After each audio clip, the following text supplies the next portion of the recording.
Ayan, magandang gabi po mga kapatid na guro. Ako si Benjo Basas ng Teachers Dignity Coalition. Ngayon ay Friday, October 3. So, dalawang araw pa bago yung October 5, yung pinakahintay natin na big day for our teachers. Yan ang World Teachers Day.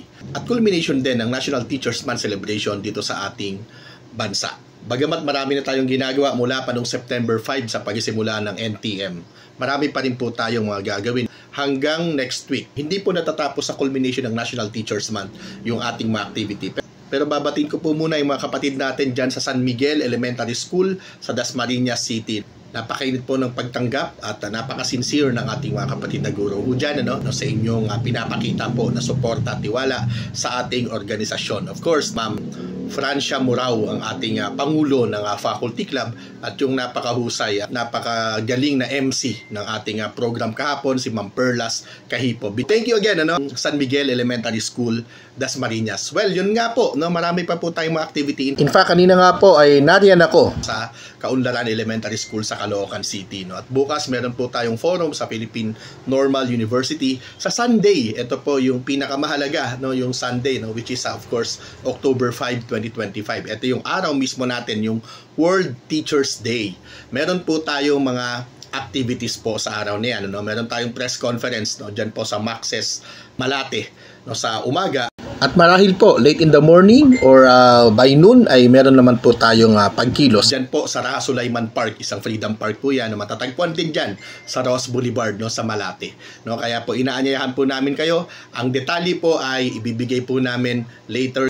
Sa ngayon po, pakishare lamang po itong ating picture. Yan pong 15,000 across the board increase for our teachers and DepEd employees. Nakita po natin, kayang-kaya po ng gobyerno na ibigay ito.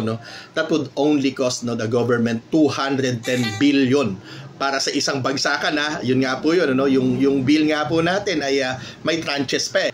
Kaya hinahamon po natin ang ating Pangulo, Apo Presidente Bongbong Marcos, kung kayo po ay seryoso natugunan ang problema ng edukasyon at kung kayo po ay seryoso at sincero na mahal ninyo at may malasakit kayo sa aming mga guro gaya ng paulit-ulit ninyong sinasabi, please certify this bill as urgent. Ito pong 15,000 across the board. Senate Bill 211. Patunay po na ang inyong sinasabi ay tapat at ang inyong sinasabi ay galing sa inyong puso at hindi lamang simpleng pamumulitika. Mga kapatid na guro, again, magkita-kita po tayo. Ngayon, by the way, ay Black Friday protest. Nakikiisa po tayo sa panawagan ng ating mga kababayan, sa panawagan ng malawak na sektor, na iba't ibang sektor ng ating lipunan upang magsuot ng itim at sumama sa mga protesta laban sa katiwalian. Yan din po ang isa nating mahalagang argumento kung bakit natin sinasabi na kayang-kayang tugunan ang hinaing ng mga mamamayan. Huwag ho nating hayaang ninanakaw lamang ang pera. Ibigay ito sa makabuluhang mga serbisyo